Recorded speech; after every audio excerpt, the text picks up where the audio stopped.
This is the story of an impossible choice. Imagine, for a moment, that you are holding your newborn baby. He is perfect. He is beautiful.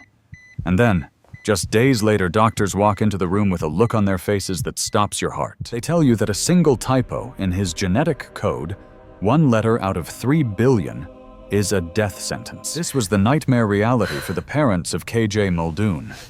Born with a severe metabolic disease called CPS1 deficiency, his tiny body couldn't break down protein. A substance as common as ammonia, a normal byproduct of digestion, was turning into poison in his blood, threatening to destroy his brain. The doctors at the Children's Hospital of Philadelphia laid out the options, and they were devastating. A liver transplant, a brutal, high-risk surgery for an infant that would require a lifetime of drugs to shut down his immune system, manage the decline, a path that almost certainly ends in tragedy. For all of human history, that was it.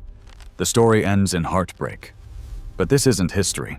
This is 2025. The doctors offered a third option, something so new it sounded like science fiction. They proposed an experimental therapy, never used on a human being before, designed from scratch just for KJ.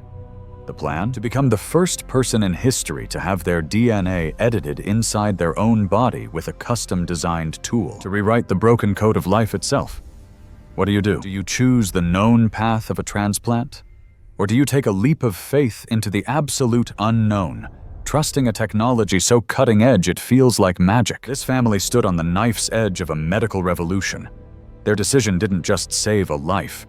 It changed the future of medicine. This is a story about a modern miracle.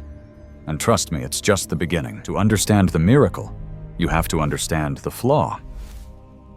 Our bodies are the most complex machines in the universe, built by a single instruction manual, our DNA. It's an encyclopedia 3 billion letters long.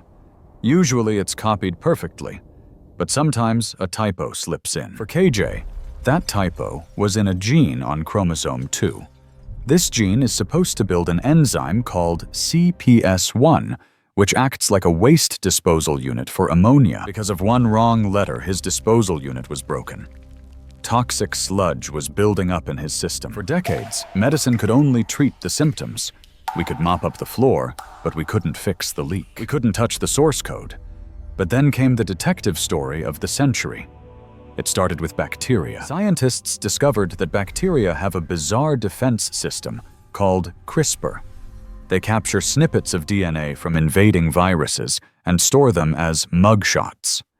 When the virus attacks again, the bacteria use a protein called Cas9, like a pair of molecular scissors, to find that matching DNA and snip it. Cut. Destroyed.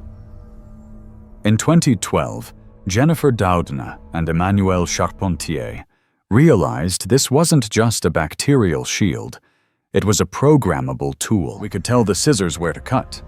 We could edit the genome. But for KJ, they needed something even more precise than scissors. They needed a pencil and an eraser. They used a newer technology called base editing. Instead of cutting the DNA in half, which can be dangerous, a base editor finds the single wrong letter and chemically changes it to the right one. It doesn't break the strand. It rewrites the text. This isn't theory anymore. We've already seen the first approved CRISPR therapy, Casgevy, cure sickle cell disease. But that happens in a lab. They take your cells out, fix them, and put them back in. What they proposed for KJ was an in vivo therapy. They wanted to inject the editing tools directly into his bloodstream. They built microscopic bubbles of fat, lipid nanoparticles, and filled them with the instructions for the cure. These bubbles would travel to his liver, enter the cells, and perform the edit right there, inside his body. A drug made for a population of 1. So, they took the leap. What followed was a scientific sprint. Doctors, researchers, and biotech companies raced against the clock. A process that usually takes years was compressed into 6 months. They designed the guide RNA to find the typo. They designed the base editor to fix it. They got emergency approval from the FDA. In February 2025, a clear liquid filled with trillions of these microscopic machines dripped into KJ's tiny arm. The nanoparticles found their way to his liver. They released their payload. The editors went to work. And then the wait. Slowly, the numbers started to turn. His ammonia levels dropped. He started eating protein. He started growing. He started thriving. The typo was fixed. KJ is now hitting his milestones, a living, breathing testament to the impossible becoming possible. Dr. Rebecca Ahrens-Nicholas, one of his doctors, said it best. Years of progress made this moment possible. This wasn't just a win for one baby. It was a proof of concept for the entire human race. But KJ isn't an island. He is the peak of a massive wave crashing over medicine right now. We are moving from the era of treatment to the era of cure. Right now, clinical trials are using these same tools to tackle hereditary heart disease, aiming for a one-and-done shot to permanently lower cholesterol. We are seeing trials for lupus, editing immune cells so they stop attacking the body. We are seeing CRISPR supercharge cancer treatments, making immune cells better hunters of tumors. And this fire is being poured on by gasoline. Artificial intelligence. AI is accelerating drug discovery at a pace we can barely comprehend. AI models are designing drugs with success rates that blow traditional methods out of the water. We are shrinking timelines from decades to years. And don't forget quantum computing. 2025 is the year of quantum science. We are on the verge of computers that can simulate molecular interactions with perfect accuracy, solving problems standard supercomputers would need 1 billion years to crack. Programmable biology, artificial intelligence, quantum computing. These three forces are converging to create a Cambrian explosion of innovation. The question is no longer if we can cure these diseases. The question is which one is next. Now, let's take a breath. This isn't a magic wand yet. We have huge challenges. Delivery is hard. Getting these tools into the brain or heart is still a puzzle. Safety is paramount. We have to be sure we aren't making edits in the wrong places. And the cost? It's terrifying. These therapies currently cost millions. We face a real risk of a world where only the rich get cured. We have to fight for access. And we have to navigate the ethical minefield of where we draw the line. Fixing disease is one thing. Enhancing humans is another. But step back and look at the big picture.